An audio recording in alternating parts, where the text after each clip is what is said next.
والصلاة والسلام على سيد الأنبياء والمرسلين أما بعد فأعوذ بالله من الشيطان الرجيم بسم الله الرحمن الرحيم وذكر فإن الذكرى تنفع المؤمنين صدق الله العظيم إن الله وملائكته يصلون على النبي يا أيها الذين آمنوا صلوا عليه وسلموا تسليما صلاة وسلاما عليك يا سيدي يا مكي يا مدني يا عربي يا قرشي يا مطلبي يا هاشمي يا رسول الله صلى الله عليه وسلم الصلاة والسلام عليك يا رسول الله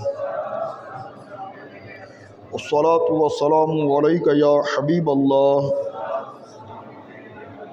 الصلاة والسلام عليك يا رحمة للعالمين الصلاة والسلام عليك يا خاتم النبيين نويت سنة الاعتكاف پیارے بھائیو، رسول اکرم صلی اللہ علیہ وسلم کی ذات، ستودہ صفات پر درود پاک پڑھنے کے بے شمار فضائل ہیں، برکات ہیں، انوار و تجلیات ہیں، ڈھیروں برکتیں ہیں۔ رسول اکرم صلی اللہ علیہ وسلم نے خود ارشاد فرمایا کہ جو بندہ جمعے کے روز 80 مرتبہ درود پاک پڑھتا ہے، اللہ تبارک و تعالیٰ اس کے 80 سال کے گناہ معاف فرما دیتا ہے۔ اور ایک حدیث پاک میں یہ بھی آیا کہ جو جمعے کے روز 200 مرتبہ درود پاک پڑھتا ہے تو اللہ تبارک و تعالیٰ اس کے 200 سال کے گناہ معاف فرما دیتا ہے۔ اب ظاہر بات ہے کہ ہماری 80 برس تو زندگی ہو نہیں سکتی ہے الا ماشاءاللہ، اور نہ ہی 200 سال ہماری زندگی ہو سکتی ہے، لیکن بہرحال یہ جو حدیث پاک میں آتا ہے کہ 200 سال کے گناہ بخشے جاتے ہیں یا 80 سال کے گناہ بخشے جاتے ہیں، یہ ایک تو صغیرہ گناہ ہے پہلی بات تو، اور دوسری بات یہ کہ آپ کی عمر 50 سال ہے، 60 سال ہے، 200 سال تو ہے نہیں، لیکن بہرحال اللہ تبارک و تعالیٰ کا یہ کرم ہوتا ہے، فضل ہوتا ہے کہ آپ کے جو آباء و اجداد ہیں، آپ کے جو گھر والے ہیں، آپ کے جو رشتہ دار ہیں، آپ کے جو امی ابو ہیں، آپ کے جو بہن بھائی ہیں، اللہ تبارک و تعالیٰ ان کے بھی گناہ معاف فرما دیتا ہے، یعنی کہ یہ صغیرہ گناہ بخشے جاتے ہیں۔ اور کبیرہ گناہ وہ اللہ کی بارگاہ میں خصوصی طور پر وہ دعا مانگی جاتی ہے، توبہ کی جاتی ہے تو وہ گناہ بخشے جاتے ہیں۔ اب یہ مت سمجھیے گا کہ میں نے اتنا درود پاک پڑھ لیا تو صغیرہ بھی گناہ بخشے گئے اور کبیرہ بھی گناہ بخشا گئے، نہیں، کبیرہ گناہ تبھی بخشے جائیں گے جب آپ اس کی اللہ کی بارگاہ میں توبہ کریں گے۔ جب توبہ کریں گے تو انشاءاللہ اللہ کی رحمت سے امید ہے کہ وہ گناہ بخشا جائے۔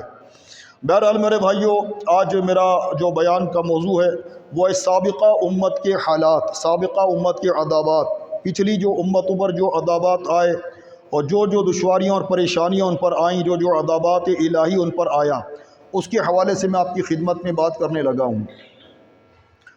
پیارے بھائیوں، اللہ تبارک و تعالیٰ نے قرآن مجید میں یہ جو ارشاد فرمایا ہے وَذَكِّرْ فَإِنَّ الذِّكْرَ تَنفَعُ الْمُؤْمِنِينَ، اور سمجھاؤ کہ سمجھانا مسلمانوں کو فائدہ دیتا ہے، یعنی کہ اللہ تبارک و تعالیٰ نے اپنے انبیاء اکرام کو بھیجا تاکہ لوگوں کی ہدایت کا سامان ہو سکے اور لوگ جو ہیں وہ گمراہی کے راستے سے بچ جائیں، ہدایت کے راستے پر آ جائیں۔ یہ اللہ تبارک و تعالیٰ نے اپنے انبیاء اکرام کو وقتاً فوقتاً وہ بھیجتا رہا، اور کم و بیش 1,24,000 انبیاء اکرام وہ تشریف لائے اور پردہ فرما گئے، تشریف لے گئے، اور انہوں نے یہ کہ اپنی ذمہ داری کو پورا کیا اور لوگوں تک وہ گئے، ان کے پاس جا کر انہوں نے حجت کو قائم کیا اور اللہ تبارک و تعالیٰ کا میسج ان تک پہنچایا، پیغام ان تک پہنچایا۔ اب جس نے ان کی بات پر لبیک کہا اور توحید و رسالت کی گواہی دی وہ مسلمان ہو گیا، اور جو اس سے ہٹ کر رہا، سرکشی کی، نافرمانی کی، بے باکی کی، اپنی منچاہی زندگی گزاری، تو وہ یقیناً ہلاک اور برباد ہوا۔ تو بہرحال میرے بھائیوں، اللہ تبارک و تعالیٰ نے قرآن مجید کے اندر یہ جو ارشاد فرمایا ہے وَذَكِّرْ فَإِنَّ الذِّكْرَ تَنفَعُ الْمُؤْمِنِينَ، اور سمجھاؤ کہ سمجھانا مسلمانوں کو فائدہ دیتا ہے۔ اب آج کی امت میں اب کوئی نبی تو آئے گا نہیں، کوئی رسول تو آئے گا نہیں، ہمارے پیارے مصطفیٰ پاک صلی اللہ علیہ وسلم وہ آخری نبی ہیں، خاتم النبیین ہیں۔ اب اس کے بعد کوئی نیا نبی نہیں آ سکتا۔ عمر فاروق رضی اللہ تعالیٰ عنہ کے بارے میں رسول اکرم نے ارشاد فرمایا تھا کہ اگر میرے بعد کوئی نبی ہوتا تو وہ عمر فاروق ہوتے۔ اب لہٰذا کوئی نبی تو آ ہی نہیں سکتا، اب لہٰذا امت مصطفیٰ کے جو علماء ہیں، جو مبلغین ہیں، ان کی یہ ذمہ داری ہے کہ وہ اللہ رسول کے پیغامات کو آگے تک پہنچائیں اور برائی کا خاتمہ کرنے کی کوشش کریں اور لوگوں کو ہدایت کا راستہ دکھائیں اور سچائی کا راستہ دکھائیں اور گمراہی سے بچائیں۔ یعنی کہ یہ ذمہ داری ہے علماء کرام کی، اور علماء کرام کے ساتھ ساتھ جو مبلغین ہیں جن کو اللہ تبارک و تعالیٰ نے یہ صلاحیتیں عطا فرمائی ہیں، تو ان کو چاہیے کہ وہ اپنی ذمہ داری کو بروئے کار لائے اور لوگوں کی اصلاح کا سامان کرے۔ اب جو سننے والے ہیں، سامعین ہیں، ان کی اگر صلاحیت اچھی ہے اور وہ بات کو سن کر اپنے دماغوں کے اندر یاد کر لیتے ہیں، تو ان کو بھی چاہیے، ان کی بھی ذمہ داری بنتی ہے کہ وہ آگے اس پیغام کو پہنچائیں، اور تاکہ مطلب یہ کہ برائی کا خاتمہ ہو سکے، خرابیوں کا خاتمہ ہو سکے، نافرمانیوں کا خاتمہ ہو سکے۔ کیونکہ اللہ تبارک و تعالیٰ کے پیارے اور سچے رسول صلی اللہ علیہ وسلم نے ارشاد فرمایا کہ اگر تم برائی کو ہوتا ہوا دیکھو تو تم اس کو ہاتھوں سے بدلنے کی کوشش کرو، ہاتھوں سے اس کو روکنے کی کوشش کرو، یا پھر زبان سے روکنے کی کوشش کرو، زبان سے اس کو بدلنے کی کوشش کرو، یا پھر اس برائی کو دل میں برا جانو۔ اب یہ جو ہاتھ سے روکنے کے بارے میں فرمایا اور جو زبان سے روکنے کے بارے میں فرمایا، یہ فرمایا ہے ان لوگوں کو جن کے پاس اقتدار ہے، یعنی کہ جو ہاتھ سے روکے وہ اقتدار رکھنے والا ہو، وہ حاکم ہو، حاکم وقت ہو، تو اس کو چاہیے کہ وہ برائی کو دیکھے تو وہ ہاتھوں سے روکے، ڈنڈے سے روکے۔ اور جو زبان سے روکنے کے بارے میں فرمایا ہے، وہ یہ فرمایا کہ علماء کرام کو، مبلغین کو کہا گیا کہ وہ اپنی زبان کے ذریعے سے، واعظ و نصیحت کے ذریعے سے، اپنے بیانات کے ذریعے سے وہ لوگوں کو خرابیوں سے، برائیوں سے، نافرمانیوں سے وہ روکیں۔ اب جو عوام الناس ہیں، عوام الناس ہیں، جیسے کہ میں نے ابھی آپ سے عرض کیا، جو لوگ یاد کر لیتے ہیں اپنے علماء کرام کی تقاریر کو، اپنے علماء کرام کی تقاریر کو، واعظ و نصیحت کو، مبلغین کی واعظ و نصیحت کو جو یاد کر لیتے ہیں اور اس کو پھر وہ آگے پہنچاتے ہیں، آگے پہنچاتے ہیں، تو گویا کہ یہ بھی ایک مبلغین کی حیثیت رکھتے ہیں گے، یہ بھی ایک مبلغین کی حیثیت رکھتے ہیں۔ اب جن کے پاس دماغ نہیں ہوتا اور جو یاد نہیں کر پاتے تو وہ عوام الناس یعنی کہ وہ کہلاتے ہیں۔ لہٰذا عوام الناس کے بارے میں یہ فرمایا گیا کہ کسی بھی برائی کو ہوتا ہوا دیکھو تو پھر اس کو برا جانو، مگر سرکار نے ارشاد فرمایا کہ جو دل میں برا جاننے والا ہے وہ کمزور ایمان والا ہے، کمزور ایمان والا۔ یعنی کہ اتنا ہمت ہونی چاہیے ہر مسلمان کے اندر، اتنا تپڑ ہونا چاہیے ہر مسلمان کے اندر کہ جہاں برائی ہو رہی ہو، خرابی ہو رہی ہو، نافرمانی ہو رہی ہو، وہ اس کے پاس جا کر اس کو روکنے کی کوشش کرے۔ ہاں وہ بات ایک الگ ہے کہ اگر آپ کو معلوم ہے کہ آپ کے جانے سے، آپ کے روکنے سے، آپ کے منع کرنے سے وہ بندہ باز نہیں آئے گا، لڑائی جھگڑا قائم ہو جائے گا، پھڈا فساد برپا ہو جائے گا، ایسی صورت میں پھر یہ کہ آپ کو منع ہے گا، آپ نہیں جا سکتے۔ ہاں جو اثر رسوخ والا عالم دین ہو یا مبلغ ہو یا امام صاحب ہو یا کوئی شیوخ ہو، کوئی شیخ صاحب ہو، جو اثر رسوخ والے ہوں، وہ مطلب یہ کہ جا کر ان کو روکنے کی کوشش کریں تاکہ برائی کا خاتمہ ہو سکے اور برائی وہ رک سکے، وہیں پر ہی وہ دم توڑ دے۔ لہٰذا میرے پیارے بھائیوں، رسول اکرم صلی اللہ علیہ وسلم نے یہ جو ارشاد فرمایا کہ آخری جو بات ارشاد فرمائی ہے وہ یہ ارشاد فرمائی کہ اگر برائی کو ہوتا ہوا دیکھو تو اس برائی کو دل میں برا جانو۔ لیکن سرکار نے ارشاد فرمایا کہ دل میں برا جاننے والا جو ہے وہ کمزور ایمان والا ہے، کمزور ایمان والا ہے۔ لیکن کمزور ایمان والا ہے، چلو ایمان والا تو ہے نا، لیکن کمزور ایمان والا ہے، لہٰذا اس کو چاہیے کہ یہ اپنے ایمان کو تقویت دے اور مضبوط کرے۔ وہ کیسے ہوگا؟ وہ دین کی تبلیغ کرے، اپنے طور پر اپنی صلاحیتوں کو بروئے کار لا کر وہ اپنے ایمان کو تقویت دے۔ لیکن افسوس کی بات تو یہ ہے کہ آج کے دور کے اندر یعنی کہ سرکار تو یہ ارشاد فرما رہے ہیں کہ برائی کو ہوتا ہوا دیکھو تو اس کو دل میں برا جانو، تو اس کو کہا گیا کہ یہ کمزور ایمان والا ہے۔ لیکن آج کے دور کے اندر تو کتنے مسلمان ایسے ہیں، لاکھوں کی تعداد میں مسلمان ایسے ہیں، سینکڑوں، ہزاروں، لاکھوں کی تعداد میں مسلمان ایسے ہیں کہ وہ برائی کو برائی تصور بھی نہیں کرتے ہیں گے، کسی خرابی کو خرابی تصور ہی نہیں کرتے ہیں۔ اور ہماری وجہ سے ہمارے باپ کا کیا جاتا ہے، کسی کے باپ کا کیا جاتا ہے، وہ اپنی قبر میں جائے گا، ہم اپنی قبر میں جائیں گے، تو یہ نعرہ لگا کر بات کو ٹھنڈا کر دیا جاتا ہے۔ تو لہٰذا میرے پیارے بھائیوں، ہر مسلمان کی ذمہ داری ہے کہ وہ اپنی ذمہ داری کو سمجھے اور احساس ذمہ داری اپنے اندر پیدا کرے اور اپنی صلاحیتوں کو بروئے کار لا کر وہ اسلام کی خدمت کرے، وہ سنتوں کی خدمت کرے، وہ اسلام کے تقاضوں کو پورا کرنے کی کوشش کرے۔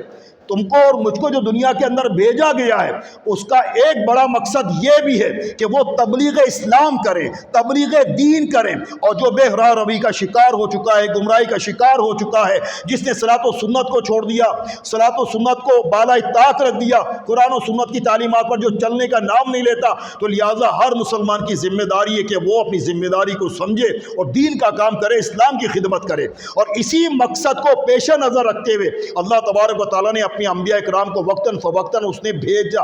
حالانکہ اللہ تبارک و تعالیٰ اس بات پر قادر ہے، ان اللہ علی کل شیء قدیر، اللہ تعالیٰ اس بات پر قادر ہے۔ وہ چاہتا تو بغیر انبیاء کرام کے بھی دین اسلام کا کام کر سکتا تھا، وہ یعنی کہ وہ دلوں کے اندر بات ڈال دیتا، وہ اللہ تبارک و تعالیٰ کی عبادت کرنے والے ہو جاتے خود بخود، یعنی کہ اسلام نافذ ہو جاتا خود بخود، یعنی کہ رسول اللہ کی تعلیمات نافذ ہو جاتی۔ وہ چاہے تو وہ سب کچھ کر سکتا تھا، مگر اس نے یہ ارادہ کیا، اس کی یہ مشیت تھی کہ انبیاء اکرام کو بھیجا جائے اور وقتاً فوقتاً بھیجا جائے، اور وہ اپنی صلاحیتوں کو جو اللہ تبارک و تعالیٰ نے عطا فرمائی ہیں، جو دین کا علم عطا فرمایا ہے، جو قرآن کا علم عطا فرمایا ہے، جو اللہ نے شریعت عطا فرمائی ہے، اس شریعت کو وہ نافذ کر سکیں۔ اللہ نے ان کو وہ کمالات عطا فرمائے ہیں۔ بہرحال انبیاء اکرام نے اپنی ذمہ داریوں کو پورا کیا الحمدللہ، اور پورا کر کے وہ حجت قائم کر کے وہ اللہ کی عطا سے، اللہ کے حکم سے پھر وہ دنیا سے تشریف لے گئے۔ تو لہٰذا میرے پیارے بھائیوں، جن جن انبیاء کرام کی قوم نے اور ان کی امتوں نے اپنے نبیوں کی بات سنی، کہنا سنا اور ان کی تعلیمات پر عمل کیا، وہ شاد باد رہے، وہ شان و شوکت کے ساتھ رہے، انہوں نے بہاریں لوٹیں اور برکتیں لوٹیں، اور مزید اللہ تعالیٰ کی طرف سے رحمتوں اور انوار و تجلیات کا نزول ہوتا رہا، اور ان کو بے شمار نعمتوں سے ان کو فیض ملتا رہا الحمدللہ۔ تو لہٰذا میرے پیارے بھائیوں، سابقہ امت کے اندر جو گناہ تھے، جو نافرمانیاں تھیں، میرے بھائیوں، جو نافرمانیاں، جو گناہ سابقہ امتوں میں، سابقہ قوموں میں جو برائیاں، خامیاں تھیں، وہ آج کے دور کے اندر، آپ کے اندر، میرے اندر اور رسول اکرم صلی اللہ علیہ وسلم کی جو امت ہے، اس امت کے اندر وہ خرابیاں اور برائیاں ہیں، موجود ہیں۔ لیکن یہ اللہ تبارک و تعالیٰ کا کرم فضل ہے کہ اللہ تبارک و تعالیٰ کس قدر، یعنی کہ وہ گنجائش سے کام لیتا ہے، وہ درگزر سے کام لیتا ہے اور وہ معاف کر دیتا ہے۔ اللہ تعالیٰ کا یہ کرم ہے اور بالائی کرم ہے۔ حالانکہ سابقہ جو قوم تھی، وہ لوگ جب گناہ کیا کرتے تھے، نافرمانیاں کرتے تھے، اور اگر انبیاء کرام کی بات کو وہ ٹھکرا دیا کرتے تھے اور ان کی بات کو وہ تسلیم کرنے کے لیے تیار نہیں ہوتے تھے، تو وہ نبی جو ہے نا، وہ اپنی قوم کو، اپنی امت کو بد دعا دے کر وہ چلے جاتے تھے۔ ان کا جانا ہوتا تھا، پھر اللہ تعالیٰ کا عذاب آنا ہوتا تھا، اور سارے کے سارے چکنا چور ہو جاتے تھے، تہس نہس ہو جاتے تھے، اور سب ملیا میٹ ہو جاتے تھے۔ تو لہٰذا میرے پیارے بھائیوں، انبیاء کرام جو اللہ تبارک و تعالیٰ کی طرف سے جو شریعت لے کر آتے ہیں، اس شریعت پر عمل کرنا ہر قوم کے اوپر یہ ضروری تھا، یہ فرض تھا، یہ لازمی تھا، یہ ہر امت کے اوپر، ہر قوم کے اوپر۔ لیکن بعض نے عمل کیا اور بعض نے عمل نہیں کیا۔ ایک تعداد نے عمل نہیں کیا تھا، ایک تعداد نے، جو انبیاء کرام اللہ کی طرف سے جو شریعت لے کر آئے تھے، اس شریعت میں اکثریت نے عمل نہیں کیا تھا، اور تھوڑے لوگوں نے عمل کیا تھا، اور جنہوں نے عمل کیا تھا اللہ تعالیٰ نے ان کو برکتیں عطا فرمائی اور رحمتیں عطا فرمائی، اور جنہوں نے عمل نہیں کیا تھا، اللہ اور رسول کی تعلیمات پر عمل کیا، پھر ان کے لیے کیا ہوا؟ پھر عذابات سے دوچار ہونا پڑا ان لوگوں کو۔ تو لہٰذا میرے پیارے پیارے بھائیوں، وہ ساری خرابیاں اور خامیاں ہمارے اندر موجود ہیں۔ آپ دیکھو نا، یعنی کہ آپ اپنے ایک گریبان میں منہ ڈال کر دیکھیے، آپ جا کر دیکھیے، کیا آپ کے اندر وہ خامیاں نہیں ہیں، وہ برائیاں نہیں ہیں؟ وہ ساری کی ساری برائیاں آپ کے اندر، میرے اندر بھری پڑی ہے۔ یہ اللہ تعالیٰ کا فضل ہے، کرم ہے کہ اس نے درگزر سے کام لیا ہوا ہے، گنجائش سے کام لیا ہوا ہے، اور وہ معاف کر دیتا ہے، درگزر فرما دیتا ہے۔ صدقہ پیارے مصطفیٰ کا ہے، یہ پیارے مصطفیٰ صلی اللہ علیہ وسلم کے صدقے میں اللہ تبارک و تعالیٰ ہماری خطاؤں کو معاف فرما دیتا ہے۔ لیکن پھر بھی یعنی کہ دیکھا جائے یار، کہ کب تک اللہ تبارک و تعالیٰ ہماری خطاؤں کو، گناہوں کو معاف فرمائے گا؟ ہماری خطائیں تو ختم ہونے کا نام نہیں لیتی ہیں، ہماری خرابیاں تو ختم ہونے کا نام نہیں لیتی ہیں۔ اس قدر یعنی کہ میرے بھائیوں، دن رات دن گناہوں میں گزر بسر ہو رہا ہے گا۔ لہٰذا ہم سب کو چاہیے کہ ہم اللہ رسول کی جو تعلیمات ہیں اس کے مطابق چلیں۔ اگر نہیں چلیں گے، میں نے آپ سے عرض کیا نا پچھلے اتواروں میں، پچھلے جمعے میں میں نے آپ سے عرض کیا نا، اگر وہ چاہے نا اپنی اطاعت کروا سکتا ہے، وہ چاہے وہ نماز پڑھوا سکتا ہے، وہ چاہے رمضان کا روزہ رکھوا سکتا ہے، وہ چاہے زکوٰۃ اپنی راہ میں نکلوا سکتا ہے، وہ جو چاہے کر سکتا ہے، مگر اللہ نے آپ کو اختیار دیا ہے کہ تم مطلب یہ کہ کتنا عمل کرتے ہو، تم کتنے پانی میں ہو۔ اس نے اختیار دیا ہے کہ تم کو اختیار دیا جاتا ہے کہ تم نماز پڑھو یا نہ پڑھو، تمہیں اختیار دیا جاتا ہے۔ اگر نماز پڑھو گے میری اطاعت کہلائے گی، نماز چھوڑو گے میری نافرمانی کہلائے گی، سمجھا؟ تو بتانا یہ چاہتا ہوں کہ اللہ تبارک و تعالیٰ چاہے نا وہ سب کچھ کروا سکتا ہے گا، سب کچھ کروا سکتا ہے گا۔ مثال کے طور پہ یعنی کہ میں نے آپ سے عرض کیا تھا کہ اگر اذان کے وقت جیسی اذان ہو ہمارے سر میں درد ہو جائے، یا ہمارے پیٹ میں درد ہو جائے، یا ہمارے داڑھ میں درد ہو جائے، یا ہمارے پٹھوں میں درد ہو جائے، ریڑھ کی ہڈی میں درد ہو جائے، کمر میں درد ہو جائے، یا کوئی بیماری ہم کو وقتی طور کے لیے لاحق ہو جائے، اور ہمیں معلوم چل جائے کہ ہم نماز پڑھیں گے، اللہ کی بارگاہ میں جائیں گے، سجدہ کریں گے، نماز کو ادا کریں گے، تو اب یہ بیماری جو نا وہ دور ہو جائے گی۔ تو اب لہٰذا اپنی بیماری کو، اپنے سر درد کو، داڑھ کے درد کو، پیٹ کے درد کو دور کرنے کے لیے ہم اللہ کی بارگاہ میں ضرور آئیں گے، کیونکہ پھر اگر نماز نہیں پڑھیں گے، بالفرض اگر فجر کی نہیں پڑھی تو ظہر تک ہمیں تکلیف سے دوچار رہنا پڑے گا، تو لہٰذا پھر وہ نماز پڑھ کر وہ اپنے درد کو کافور کرنا چاہے گا، سمجھا؟ تو اللہ چاہے نا درد پیدا کر کے نماز کے وقت تم کو مسجد میں بلوا سکتا ہے گا، اور تمہیں پتہ چل جائے گا یار یہ درد تبھی جائے گا جب میں اللہ کی بارگاہ میں جاؤں گا اور سجدہ کروں گا، تب جا کے یہ درد چلا جائے گا، اور پھر تم لا محالہ ضرور آؤ گے، اپنے کاروبار کو چھوڑ کر آؤ گے، اپنے مال و متاع کو چھوڑ کر آؤ گے، اپنے سارے معاملات کو چھوڑ کر اللہ کی بارگاہ میں ضرور آؤ گے، کیونکہ درد کو ختم کرنا ہے، ورنہ یہ درد فجر سے ظہر تک رہے گا۔ ظہر میں اگر پڑھ دو گے تو درد چلا جائے گا، اگر ظہر بھی نہیں پڑھو گے تو اثر تک رہے گا، اور اگر یہ اثر بھی نہیں پڑھو گے تو پھر وہ اثر تک مغرب تک رہے گا وہ۔ تو لہٰذا اگر اللہ تعالیٰ چاہے تو وہ سب کچھ کروا سکتا ہے، جیسے کہ موسیٰ علیہ السلام کو اللہ تبارک و تعالیٰ نے شریعت عطا فرمائی۔ اللہ تعالیٰ نے سیدنا موسیٰ کلیم اللہ علیہ نبینا علیہ السلام کو اپنی بارگاہ میں بلایا، یعنی کہ کوہ طور پر بلایا، اور بلوانے کے بعد اللہ تبارک و تعالیٰ نے شریعت عطا فرمائی کہ آپ اپنی قوم کو اس طریقے سے چلوائیے، اور اس کی یعنی کہ اس کے مطابق آپ چلوائیے، اور جس طریقے سے میں نے آپ کو شریعت دی ہے آپ اپنی قوم کے اندر اس کو تعلیم ارشاد فرمائیے، اس کی تبلیغ فرمائیے۔ اب چنانچہ سیدنا موسیٰ کلیم اللہ علیہ نبینا علیہ السلام اللہ تبارک و تعالیٰ کی طرف سے جو شریعت ملی آپ کو کوہ طور پر، وہ شریعت لے کر آپ اپنی قوم میں آئے، بنی اسرائیل میں آئے، سمجھے؟ اور آنے کے بعد یعنی کہ اپنی قوم کو مخاطب کر کے کہا، اے میری قوم، اللہ تبارک و تعالیٰ نے شریعت عطا فرمائی ہے اور اس کے مطابق تم کو چلنا ہے، اس کے مطابق تم کو چلنا ہے۔ جن باتوں سے اللہ نے روکا ہے تمہیں رکنا ہے، اور جن باتوں کی اجازت دی ہے وہ کرنا ہے، اس کے مطابق چلنا ہے۔ اب انہوں نے پہلے کیا کہا؟ انہوں نے کہا بھائی ہم سے یہ نہیں ہوگا، ہم سے یہ نہیں ہوگا۔ کیا بولا؟ ہم سے یہ نہیں ہوگا۔ اب جب یہ بولا کہ ہم سے نہیں ہوگا، سیدنا موسیٰ کلیم اللہ علیہ نبینا علیہ السلام غضبناک ہو گئے، اور اللہ تبارک و تعالیٰ کا بھی غضب جو ہے نا وہ بڑا جلال میں آ گیا، اللہ تبارک و تعالیٰ بھی۔ تو اللہ تبارک و تعالیٰ نے اپنی قدرت سے پھر کیا کیا؟ وہ جو کوہ طور کا جو پہاڑ تھا، کوہ طور کا جو پہاڑ تھا، اس پہاڑ کو اللہ تبارک و تعالیٰ نے حکم فرمایا، اور وہ پہاڑ جڑ سے نکلا، اور نکلنے کے بعد وہ آسمان میں بلند ہو گیا، پرواز کرنے لگا، اور پرواز کرتا کرتا کرتا وہ جو بنی اسرائیل کی جو قوم تھی ان کے سر پر وہ آ گیا۔ اور وہ کتنا بڑا تھا؟ وہ 3 میل لمبا، 3 میل چوڑا، اس سر پر یعنی کہ وہ آ گیا وہ۔ اور گویا کہ اللہ تبارک و تعالیٰ فرمانا چاہ رہا ہے کہ اگر تو نے میری تعلیمات کو قبول نہ کیا، میرے احکامات کو قبول نہ کیا، تو یہ تم پر گر جائے گا، اور تم چکنا چور اور پس کر رہ جاؤ گے، پس کر رہ جاؤ گے۔ اور جب انہوں نے یہ دیکھا کہ اتنا بڑا پہاڑ وہ ہمارے سروں پر آ گیا ہے، اور اگر ہم نے اللہ تعالیٰ کی تعلیمات کو معاذ اللہ قبول نہیں کیا تو پھر کیا ہوگا کہ یہ ہم پر گر پڑے گا۔ تو لہذا جب یہ عذاب دیکھا اپنے سر کے اوپر اللہ تبارک و تعالیٰ کا، تو فوری طور پر وہ لوگ سجدے میں گئے۔ اور سجدے میں جانے کا انداز کیا تھا ان کا؟ یعنی کہ بائیں رخسار کے اوپر، بائیں رخسار، بائیں آنکھ اور بائیں یہ جو پہلو کا جو حصہ ہوتا ہے، یعنی کہ وہ جو ماتھے کا جو حصہ ہوتا ہے، وہ اس پر یعنی کہ انہوں نے سجدہ کیا تھا، اور سیدھی آنکھ سے وہ یوں کر کے دیکھ رہے تھے وہ کہ یہ ہم پر گرتا تو نہیں ہے، کہیں گر تو نہیں جا رہا ہے ہم پر، یعنی کہ ڈر بھی رہے تھے وہ اس طریقے سے۔ تو آج تک ان کا جو انداز سجدہ ہے نا ان لوگوں کا وہ اسی طریقے کا ہے کچھ، سمجھا؟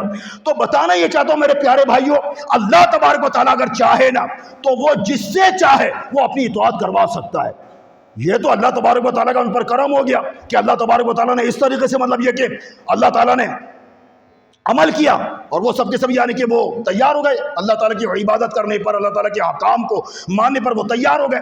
سب سے جو یعنی کہ یہ جو جملہ میں کہنے جا رہا ہوں یہ غلط نہیں کہنے جا رہا، سب سے جو گھٹیا جو قوم تھی نا، وہ جو گھٹیا قوم، نافرمان قوم اور نہ ماننے والی، بار بار اللہ رسول کی تعلیمات پر عمل نہ کرنے والی، سرکشی کرنے والی، یہ موسیٰ علیہ السلام کی قوم تھی۔ موسیٰ علیہ السلام نے لاکھ ان کو سمجھاتے رہے، بتاتے رہے، وہ ابھی ایمان لاتے، ابھی وہ ایمان سے دور ہو جاتے، ابھی وہ ایمان لاتے، پھر وہ ایمان سے دور ہو جاتے۔ اس قدر یعنی کہ نافرمان قوم تھی وہ موسیٰ علیہ السلام کی۔ قرآن پاک کو آپ اٹھا کر دیکھیں، آپ پتہ چل جائے گا بنی اسرائیل کے اندر آپ یہ واقعات وغیرہ بھرے پڑے ہوئے ہوں گے۔ تو میرے پیارے پیارے بھائیوں، اللہ تبارک و تعالیٰ چاہے تو وہ اس طریقے سے وہ اپنی اطاعت کروا سکتا ہے، اپنی فرما برداری کروا سکتا ہے اور اپنے احکام پر وہ چلوا سکتا ہے، وہ چاہے تو سب کچھ کر سکتا ہے، مگر اس نے آپ کو اختیار دیا ہے کہ آپ اپنے اختیار سے اپنے معاملات کو چھوڑ کر اللہ کی بارگاہ میں آ جاؤ اور اللہ کی بارگاہ میں آ کر جھک جاؤ۔ جو زندگی کا مقصد ہے، جو آپ کو دنیا میں بھیجنے کا مقصد ہے، اس مقصد کو پورا کرنے کا جب وقت آ جائے تو اللہ کی بارگاہ میں آ جایا کرو، سمجھا؟ تو لہٰذا میرے پیارے بھائیوں، جن جن لوگوں نے اور جس قوم نے اپنے نبی پاک کی تعلیمات کو چھوڑا، وہ غرق ہو گئے، برباد ہو گئے، غرق ہو گئے۔ اب جیسے کہ قوم سبا کے بارے میں آتا ہے، یہ قوم سبا کون تھی؟ یہ ملک یمن کے اندر ایک بستی تھی۔ ویسے تو یہ لوگ ایک قبیلہ تھا قوم سبا کا، یعنی کہ عرب کا ایک قبیلہ تھا، اور یہ آباد کہاں پر تھا؟ یہ ملک یمن کے اندر ایک بڑی بستی تھی ان کی، اور یہاں پر یہ لوگ یعنی کہ آبادی تھی ان کی، اور اللہ تعالیٰ نے بڑی نعمتوں سے نوازا تھا ان لوگوں کو، بڑی نعمتوں سے نوازا تھا۔ یعنی کہ ان کا جو ماحول جو تھا نا، ان کا یہاں کا اس آبادی کا جو ماحول تھا، بڑا میانہ ماحول تھا، یعنی کہ یہاں کی آب و ہوا بڑی خوشگوار آب و ہوا تھی، بڑی نعمتوں سے اللہ تعالیٰ نے ان کو نوازا تھا، بڑی نعمتوں سے۔ اب اندازہ لگائیں، نہ وہاں پر سردی ہوا کرتی تھی زیادہ، نہ زیادہ گرمی، میانہ یعنی کہ ماحول ہوا کرتا تھا، معتدل موسم ہوتا تھا وہاں پر اس قدر۔ اور آپ دیکھو نا، ہمارے مطلب یہ کہ ارد گرد مکھی بھی ہوتی ہے، مچھر بھی ہوتا ہے، کھٹمل بھی ہوتا ہے، سانپ بھی ہوتے ہیں، بچھو بھی ہوتے ہیں، دیگر کیڑے مکوڑے بھی ہوتے ہیں، لیکن اس بستی کے اندر اللہ تبارک و تعالیٰ کا یہ کرم تھا، نہ مکھی، نہ مچھر، نہ کھٹمل، نہ سانپ، نہ بچھو، نہ کوئی اور کیڑے مکوڑے، بالکل اللہ تبارک و تعالیٰ نے ان کو بڑا یعنی کہ وہ آسائشوں کے ساتھ رکھا ہوا تھا، بڑی نعمتیں عطا فرمائی تھی۔ اور ان کی جو زمین تھی نا، وہ اس بستی کی بڑی زرخیز تھی، وہ یعنی کہ جو پودا اگایا جائے بہت جلدی وہ درخت بن کر یعنی کہ وہ نکل پڑتا تھا وہ، اور اس کے اندر اس قدر پھل ہوتے تھے، بڑے تر و تازہ خوش ذائقہ پھل ہوتے تھے اس کے اندر، یعنی کہ یوں سمجھ لیجئے پتوں سے زیادہ پھل ہوتے تھے اس کے اندر، اور بڑا مطلب مزیدار پھل ہوتا تھا وہ، اتنی مطلب یہ کہ اللہ تبارک و تعالیٰ نے ان کو بے شمار نعمتیں عطا فرمائی تھی، بے شمار۔ اب جب ان کو نعمتیں عطا فرمائی، اب ظاہر بات ہے مطلب یہ کہ وہ بہت کم لوگ ایسے ہوتے ہیں کہ جن کو اللہ تعالیٰ نعمت عطا فرمائے اور وہ اللہ کا شکر ادا کریں، بہت کم لوگ ہوتے ہیں، لیکن زیادہ تر ایسے ہوتے ہیں کہ جن کو نعمت عطا فرمائی جاتی وہ بھول جاتے ہیں، وہ سرکشی کرنے لگ جاتے ہیں، وہ سمجھتے ہیں یہ ہماری محنت ہے، یہ ہماری محنت کا نتیجہ ہے، یہ ہماری قربانیوں کا نتیجہ ہے، وہ یہ سمجھتے ہیں گے۔ تو بہرحال جب اللہ تعالیٰ نے ان کو نعمت عطا فرمائی تو یہ سرکشی کرنے لگے، اور ان کے اندر تکبر آ گیا، غرور آ گیا، گھمنڈ آ گیا ان کے اندر، طرح طرح کا مطلب اس کے اندر جو نا وہ الٹی سیدھی حرکتیں اس کے اندر آ گئیں اور سرکشی کرنے لگے، یہ سب ہماری محنتوں کا نتیجہ آئے گا اس طریقے سے۔ اور ان کا ایک جو سردار جو تھا نا، اس قوم سبا کا جو سردار تھا اس کا نام حمار تھا، وہ اس قدر یعنی کہ گھمنڈ والا بندہ تھا، تکبر اور غرور کرنے والا تھا۔ آپ اس بات سے اندازہ لگائی کہ جب اس کے لڑکے کا انتقال ہوا، بیٹے کا انتقال ہوا، تو اس نے آسمان کی طرف حکارت سے تھوکا تھا، استغفر اللہ، حکارت سے تھوکا تھا، اور اللہ تبارک و تعالیٰ نے اس قوم سبا کی ہدایت کے لیے ایک نہیں تقریباً 13 انبیاء کرام کو بھیجا، بار بار وقتاً فوقتاً بھیجا، 13 انبیاء کرام کو بھیجا تاکہ یہ لوگ راہ راست پر آ جائیں۔ اللہ تعالیٰ عذاب دے کر خوش نہیں ہوتا، وہ سزا دے کر خوش نہیں ہوتا، وہ یہ چاہتا کہ میرے بندے میری فرما برداری کریں، بھائی میرا کھا رہے ہو تم، میرے بندے ہو، میرے پیدا کیے ہوئے بندے ہو، اور جو نعمت تمہارے پاس ہے وہ سب کچھ میری عطا کردہ ہے، تو آخر تم سرکشی کیوں کرتے ہو؟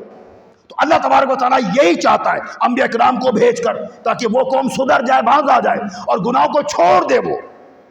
تو اللہ تعالیٰ نے ایک نہیں 13 انبیاء کرام کو بھیجا، اب وہ انبیاء کرام بار بار آتے رہے اور وہ اللہ کی تعلیمات کو پہنچاتے رہے. اب وہ یعنی کہ سدھر کر ہی نہ دیں، وہ غرور اور گھمن ان کے اندر بھرا پڑا ہوا تھا. وہ یہ تر و تازہ یعنی کہ باغیچہ اور یہ زرخیز زمین اور وہاں کی نعمتیں اور برکتیں اور آسائشیں وہ سمجھتے تھے یہ ہماری محنت کا نتیجہ آئے گا. بھئی تمہاری محنت کا نتیجہ کہاں سے ہو گیا؟ یہ سب اللہ تبارک و تعالیٰ نے ہی عطا فرمایا ہے. لیکن وہ لوگ اس بات کو سمجھ کے نہیں دے رہے تھے. اب جو آخری نبی تھے اس نبی پاک نے بھی بہت سمجھایا، یہاں تک کہ وہ جو سردار تھا وہ کہنے لگا جاؤ اپنے اللہ کو بول دو یہ ساری نعمتیں وہ لے لے. یہ سمجھ رہا تھا کہ اللہ تبارک و تعالیٰ ہے ہی نہیں، اللہ کا کوئی وجود ہے ہی نہیں. استغفر اللہ استغفر اللہ. وہ یہ سمجھ رہا تھا اپنے آپ کو، وہ سمجھ رہا تھا یہ ساری جو محنتیں ہیں اور جو محنت یہ جو اتنی جو بہاریں ہیں سب ہمارے بلبوتے پر ہے یہ. استغفر اللہ. تو اس نے کیا کیا؟ اس نے یہ کہا کہ وہ آخری نبی کو یہ بولا، جو 13واں نبی تھا اس کو یہ بولا کہ جاؤ اپنے اللہ کو بولو کہ یہ ساری نعمتیں وہ لے لے. اب وہ اللہ تبارک و تعالیٰ اس جملے سے بہت ناراض ہوا. تو اللہ تبارک و تعالیٰ نے پھر جو ہے نا ان کے اوپر عذاب بھیجنے کا ارادہ فرمایا. اور پھر ایک چوہے کے ذریعے سے، یعنی کہ یہ جو آبادی تھی نا آبادی، اس آبادی کے کنارے پر بڑے بڑے 3 تالاب تھے، بڑے بڑے 3 تالاب تھے جو ملکہ بلقیس نے اپنے دور کے اندر بنوائے تھے. بڑے بڑے آج کے دور میں یعنی کہ سمجھ لیں کہ بڑے بڑے ڈیم تھے، وہ پانی کے ڈیم تھے. تو بڑے بڑے وہ تالاب تھے. تو اللہ تبارک و تعالیٰ کے حکم سے ایک چوہے نے اس جو وہ تالاب کا جو بند تھا اس بند کے اندر اس نے جو نا چوہے نے سوراخ کر دیا تھا. جب سوراخ کیا تو اس کے اندر سے پانی آنے لگا. اچھا بنی اسرائیل وہ جو قوم جو تھی قوم سبا، ان کو اس بات کی اطلاع نہیں ہو سکی کہ پانی آنا شروع ہو گیا، پانی آنا شروع ہو گیا. اب جب پانی آنا شروع ہوا تو پانی نے اور مطلب تیزی دکھلائی، تو وہ جو چھوٹا سا سوراخ تھا وہ بڑا سا شگاف بن گیا. پھر کیا ہوا کہ ایک زوردار ریلا آیا، اس ریلے نے اس بند کی دیوار کو گرا دیا اور دھڑ دھڑ کر کے وہ پانی جو نا وہ سیلاب کی صورت میں اس بستی کے اندر وہ داخل ہو گیا. اور ساری بستی کے لوگ، ان کے مکانات، ان کے باغات اور ان کی کھیتیاں اور ان کی فصلیں اور ان کے جانور، ان کے مویشی، ان کے چھوٹے ان کے بڑے، سب اس سیلاب کے اندر رون دیے گئے، مر گئے اور ہلاک ہو گئے. وہ دیکھا آپ نے؟ تو اللہ تبارک و تعالیٰ یہ چاہتا تھا کہ میری فرما برداری کرو، تمہارا مال سلامت رہے گا، تمہارے مویشی سلامت رہیں گے، تمہارا باغ سلامت رہے گا، تمہارے بچے سلامت رہیں گے، اور مزید اللہ تعالیٰ تم کو نعمت عطا فرمائے گا. لیکن انہوں نے ایک نہیں سنی. بار بار انبیاء کرام آتے رہے. 13 انبیاء کرام کا آنا کوئی کم نہ تھا. 13 انبیاء کرام آئے تھے. لیکن بہرحال پھر اللہ تبارک و تعالیٰ کے انبیاء کرام کی بات کو نہیں سنا، تو پھر اللہ تعالیٰ نے پھر اپنا عذاب نازل فرما دیا اور سیلاب کی صورت میں سارے کے سارے غرق ہو گئے. اور وہی زمین جو زرخیز تھی وہ بنجر ہو گئی. پھر وہاں پر کیڑے مکوڑے پیدا ہونے لگے، سانپ بچھو پیدا ہونے لگے، اور وہاں پر سب کچھ آ گیا جو نہ ہوتا تھا پہلے، سب کچھ آ گیا اس زرخیز زمین کے اوپر. پھر ببل کے زرخیز تو اب وہ رہی نہیں، پھر ببل کے کاٹے اور خاردار جھاڑیوں کے پیڑ وہ وہاں پر اگنے شروع ہو گئے. ساری نعمتیں اللہ تبارک و تعالیٰ نے لے لی. دیکھا آپ نے؟ اللہ تعالیٰ کی اگر فرما برداری کرو گے، شکر کرو گے اور شاکر رہو گے اور صبر کرو گے تو اللہ تعالیٰ تمہاری نعمتوں میں اضافہ کرے گا اور تم کو اور برکتیں عطا فرمائے گا. اور اگر تم ایسا نہیں کرو گے تو پھر اللہ تبارک و تعالیٰ اگر نعمت دینا جانتا تو وہ لینا بھی جانتا ہے گا. سمجھا؟ اسی طریقے سے قوم عاد تھی. قوم عاد نے بھی مطلب یہ کہ سرکشی کی تھی. بڑے لمبے چوڑے لوگ ہوتے تھے یہ لوگ، لمبے چوڑے، عظیم الجثہ، بڑے لمبے چوڑے. ان کی ہائٹ پتہ نہیں کتنی ہوتی تھی. ان کی ہائٹ، یہ جو ہائی ٹینشن کا جو پول ہے نا اس کے برابر، اس سے بڑے بڑے ہوتے تھے وہ. اندازہ لگائیں اتنے بھاری بھرکم کہ اگر 1000 ہم جیسے ہوں، 2000 2500 3000 ہم جیسے ہوں تو ہم اسے نہیں لڑ سکتے. وہ ایک ہی ہاتھ کریں گے ہم مر کے مطلب کھپ جائیں گے. اتنے پاورفل مضبوط قسم کے، نہ ان کو نزلہ ہوتا، نہ زکام ہوتا، نہ کھانسی ہوتی، نہ بخار ہوتا، نہ کوئی اور مرض ہوتا ان کو. اس قدر اللہ تعالیٰ نے نعمت عطا فرمائی ہوئی تھی. اور ان کی عمریں 900 سال تک، 1000 سال، 1100 سال، 1200 سال، 1300 سال، 1400 سال، 1500 سال عمریں ہوتی تھی ان کی. اتنی طویل عمریں. اور اللہ نے بے شمار نعمت عطا فرمائی تھی. تو اللہ تبارک و تعالیٰ نے ان کی ہدایت کے لیے، کیوں اللہ تبارک و تعالیٰ پہلے عذاب نہیں دیتا، پہلے حجت قائم کرتا ہے کسی نبی کو بھیج کر، بار بار نبی کو بھیج کر حجت قائم کرتا ہے کہ اللہ تعالیٰ کے ہو جاؤ، اللہ کی تعلیمات پر عمل کرو، بتوں کی پوجا نہ کرو، ستاروں کی پوجا نہ کرو، چاند کی پوجا نہ کرو، سورج کی پوجا نہ کرو، درختوں کی پوجا نہ کرو، اس کی پوجا نہ کرو۔ جو پوجا کا حقدار ہے، جو عبادت کا حقدار ہے، جو عبادت کا مستحق ہے، وہ خدا، اس خدا کی عبادت کرو۔ انبیاء اکرام آ کر وہ اپنا فرض، اپنا فریضہ جو ہے وہ سر انجام دیتے تھے۔ تو قوم عاد کی طرف حضرت سیدنا ہود علیہ السلام کو بھیجا، اور وہ آئے، اور آنے کے بعد انہوں نے اللہ تعالیٰ کی تعلیمات کو آگے پہنچایا۔ انہوں نے بھی سرکشی کری، ایک بات ماننے کے لیے تیار نہیں تھے۔ وہ بولتے تھے کہ بھائی تم کون ہو، کون سے نبی، کون سے رسول، کون سے خدا، استغفر اللہ۔ اس طریقے سے وہ یہاں تک کہ بہت ستایا اس نبی کو بھی، ہود علیہ السلام کو۔ اور پھر اللہ تبارک و تعالیٰ جو ہے نا، پھر وہ غضبناک ہوا، تو اللہ تبارک و تعالیٰ نے بارشیں ان سے روک دیں، اور وہ قوم عاد قحط سالی کا شکار ہو گئی، خشک سالی کا شکار ہو گئی۔ ایک اناج نہیں اگتا تھا، بارشیں ہو کر نہیں دیتی تھی، اس قدر مطلب 3 سال تک قحط پڑا رہا، خشک سالی پڑی رہی، کچھ بھی نہیں اگتا تھا۔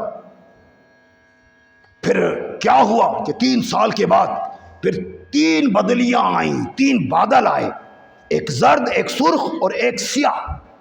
ان تینوں میں سے آواز آئی کہ تم کون سا پسند کرنا چاہتے ہو؟ قوم عاد نے کہا کہ ہمیں سیاہ بادل پسند ہے۔ اب چنانچہ وہ جو 2 بال تھے، زرد اور سرخ، وہ تو ختم ہو گئے، سیاہ بادل جو نا پھیلنے لگ گئے، وہ خوش ہو گئے کہ اب بارش برسے گی، پھر سے ہم شادباد ہو جائیں گے، پھر سے ہم تر و تازہ ہو جائیں گے، پھر سے مطلب یہ کہ ہمارے باغات اگ جائیں گے، ہمارے درخت اگ جائیں گے، ہماری فصلیں اگ جائیں گی، اور پھر سے یعنی کہ ہم لوگ موج مستیاں کریں گے۔ اور وہ بادل، سیاہ بادل، وہ پھیلتا چلا جا رہا تھا آسمان پر، چاروں طرف سے وہ گھیر رہا تھا۔ ہود علیہ السلام اپنی قوم کے پاس آئے اور آ کر کہنے لگے، اے میری قوم، یہ اللہ کا عذاب ہے، یہ بارش برسانے والا بادل نہیں ہے، یہ اللہ کا عذاب ہے۔ وہ قوم کہنے لگی، کون سا عذاب، کیسا عذاب؟ ارے یہ تو بارش برسائے گا اور ہمیں تر و تازہ کر دے گا، ہماری زمین کو تر و تازہ کر دے گا۔ تو بہرحال ہود علیہ السلام نے آ کے سمجھایا، بتایا، حجت قائم کر دی۔ پھر وہ چلے گئے۔ جب وہ اس علاقے کو چھوڑ کر، اس مقام کو چھوڑ کر جب وہ دور چلے گئے، تو پھر اللہ تبارک و تعالیٰ کا عذاب مسلط ہو گیا۔ اتنی زوردار ہوائیں چلیں، شراکے والی ہوائیں چلیں، زوردار ہوائیں چلیں، جیسے کہ وہ آج سے 1.5-2 مہینہ پہلے جب بارشیں ہو رہی تھی یہاں پر، تو عصر کے وقت یعنی کہ جو بارش ہوئی تھی اور بارش کے ساتھ جو ہوا چلی تھی، جس سے گھروں کی سولر پلیٹیں وہ اڑ گئی تھیں، کتنے درخت گر گئے تھے، کتنے پول گر گئے تھے، اور کتنے گھر اور مکانات گر گئے تھے، کتنی تیز ہوا چلی تھی۔ اس سے کئی گنا، 15-20 گنا اللہ تبارک و تعالیٰ نے ہوا چلائی تھی قوم عاد کے اوپر۔ اور قوم عاد کے لوگ جو تھے عظیم الجثہ تھے، بڑے بڑے لمبے قد والے، جو پہاڑوں کے اندر تراش خراش کر کے وہ رہتے تھے، اپنی یعنی کہ اپنے رہنے کی جگہیں بنائی ہوئی تھی انہوں نے۔ ان لمبے چوڑے قد والوں پر اللہ تعالیٰ نے ہواؤں کا، آندھی کا، طوفان کا ایسا مطلب یہ کہ ہواؤں کا جھکڑ بھیجا کہ وہ ایسی خطرناک ہوائیں آئی، وہ ہوا ان کو اٹھا کر وہ پہاڑوں کی دیواروں پہ ٹھاڑ کر کے مارتے وہ ہوا، اور وہ بچنے کے لیے اپنے پہاڑ کے غار میں چلے جاتے، وہ ہوا اندر گھس جاتی اور ان کو باہر نکالتی، اور باہر نکالنے کے بعد ایسا ہوا کا تھپیڑا آتا کہ ان کو اٹھا کر پہاڑ کی دیوار پر دھاڑ کر کے مارتے، وہ ڈھیر ہو جاتا۔ مضبوط درخت وہ جڑوں سے نکل گئے۔ اور یہ آندھی 2-4 منٹ کے نہیں تھی، یہ طوفان 2-4-5-10 منٹ کا نہیں تھا، بلکہ 7 رات اور 8 دن کا تھا۔ 7 رات 8 دن تک مسلسل تیز ہوائیں چلتی رہیں، اور وہ عظیم الجثہ جیسے اتنے مضبوط پاورفل قسم کے لوگ وہ سب ہلاک ہو گئے۔ دیکھا آپ نے اتنے پاورفل قسم کے لوگ، تو ہم تو مطلب میرے بھائیو، ہماری تو مطلب کوئی اوقات ہی نہیں ہے، ہم تو ملک یعنی کہ کچھ بھی نہیں ہے ہم لوگ۔ ہمیں تو اور زیادہ ڈرنا چاہیے میرے بھائیو، ڈرنا تو کسی بھی صورت میں، چاہے اگر اللہ تعالیٰ ہم کو لمبا قد دے یا چھوٹا قد دے، ایسا بھی دے، ہمیں ہر صورت میں اللہ ہی سے ڈرنا چاہیے، کیونکہ وہی ہستی ہے کہ وہی عبادت کا بھی مستحق ہے اور اسی سے ڈرا جائے، سب کچھ اسی کا ہی ہے۔ ہمارے پاس یا ہمارے پاس جو بھی کچھ ہے وہ اللہ تعالیٰ ہی کا ہے گا. تو ہمیں چاہیے کہ ہم اللہ تبارک و تعالیٰ کی عبادت کریں، اطاعت کریں، فرما برداری کریں. حکم ہے اللہ تبارک و تعالیٰ کی طرف سے ہم لوگوں پر کہ ہم اس کی اطاعت کریں، اس کی فرما برداری کریں اور اس کے لائے ہوئے نبی کے قانون کے مطابق چلیں، ہم تعلیمات کے مطابق چلیں. دیکھا آپ نے قوم سمود، یہ تو قوم عاد تھی، قوم سمود کے اوپر بھی اسی طریقے سے میں شارٹ کر کے میں آپ سے عرض کر رہا ہوں. میں حالانکہ یہ طویل واقعات ہیں گے یہ، لیکن میں شارٹ کر کے آپ کو عرض کر رہا ہوں. میں قوم سمود کون تھے؟ قوم سمود یہ لوگ بھی سرکشی پر اترے ہوئے تھے اور اللہ تبارک و تعالیٰ نے ان کی طرف حضرت سیدنا صالح علیہ السلام کو بھیجا اور انہوں نے آ کر ان کو تبلیغ فرمائی، اللہ کی تعلیمات ان تک پہنچائی. لیکن وہ لوگ بھی نہیں مانے، انہوں نے بھی سرکشی کری اور وہ کہنے لگے بھئی آپ کون ہیں؟ آپ انہوں نے کہا میں اللہ تبارک و تعالیٰ کا نبی ہوں. تو انہوں نے کہا کہ ٹھیک ہے، آپ اگر نبی ہیں تو معجزہ دکھلائیے کوئی. تو نبی نے فرمایا کہ تم کون سا معجزہ طلب کرنا چاہتے ہو؟ تو قوم سمود نے کہا کہ آپ یہ جو پہاڑ کی چٹان ہے، یہ جو پہاڑی ہے، آپ اس سے ایک گابھن اونٹنی کو آپ نکالیے، بطور معجزہ نکالیے اس کو. تو سیدنا صالح علیہ السلام نے اس طریقے سے اس چٹان کی طرف، اس پہاڑی کی طرف اشارہ کیا تو وہاں سے ایک گابھن حاملہ اونٹنی وہ نکل آئی اور اس نے پھر بچہ جنا. پھر اللہ تبارک و تعالیٰ نے فرمایا کہ ان کے کہنے پر یہ معجزہ دکھایا گیا ہے. تو لہٰذا اے صالح علیہ السلام آپ اپنی قوم کو فرما دیجئے کہ ایک دن تالاب کا پانی یہ پیے گی اور ایک دن تالاب کا پانی آپ لوگ پینا. انہوں نے اقرار کر لیا، ٹھیک ہے بھائی ہماری کہنے پر یہ معجزہ دکھلایا گیا ہے، تو لہٰذا یہ کہ ہم اپنی بات ماننے کے لیے تیار ہیں، اس بات کو ماننے کے لیے تیار ہیں اور ایک دن بھلے یہ پیے اور ایک دن ہم پیے. لیکن کچھ دن تو چلا اس طریقے سے، اس کے بعد یعنی کہ یہ ان کو غصہ آنے لگا، پریشان ہونے لگے، یار یہ کیا بات ہے یار، ایک دن یعنی کہ یار یہ پیتی ہے اور ایک دن ہم پیتے ہیں اور سارا کا سارا یہ ڈھکوس جاتی ہے، استغفر اللہ. اس طریقے سے مطلب یہ کہ انہوں نے الٹے سیدھے الفاظات استعمال کرے، الٹے سیدھے. اب یہ جو جملہ میرے منہ سے نکلا میں معافی چاہتا ہوں اللہ تعالیٰ سے، ٹھیک ہے. تو اس طریقے سے ان لوگوں نے جو الٹے سیدھے استعمال الفاظ کرے وہ اور غصے میں آ گئے وہ لوگ. اب انہوں نے کیا پلان بنایا کہ ہم یعنی کہ اس اونٹنی کو مار دیتے ہیں، قتل کر دیتے ہیں. انہوں نے اپنے میں سے ایک بندے کو تیار کیا، اس کا نام تھا قدار بن سالف. وہ ایک الگ بہت بدنام قسم کا شخص تھا. وہ قدار بن سالف کو تیار کیا کہ بھائی تم یہ کام کرو، ہم تم کو اتنا انعام دیں گے، اتنا دیں گے. یہ تیار ہو گیا. اب یہ تیار ہو گیا تو اس نے کیا کرا، تلوار سے نا اس اونٹنی کی چاروں ٹانگیں کاٹ دی اور اس کو قتل کر دیا.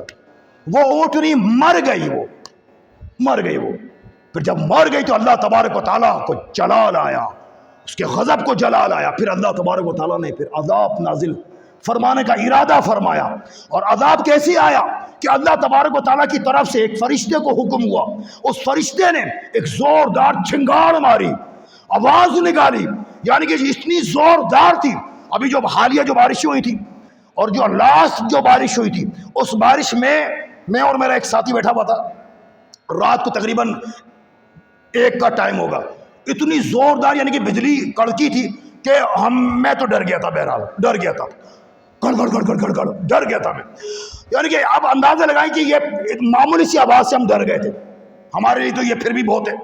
لیکن اللہ تبارک و تعالیٰ نے اتنی زوردار چنگھاڑ فرشتے کے ذریعے سے وہ نکلوائی تھی کہ اس آواز سے وہ قوم جو نا وہ دہشت میں آ گئی تھی. وہ اور اس آواز کے ذریعے سے زلزلہ برپا ہو گیا تھا.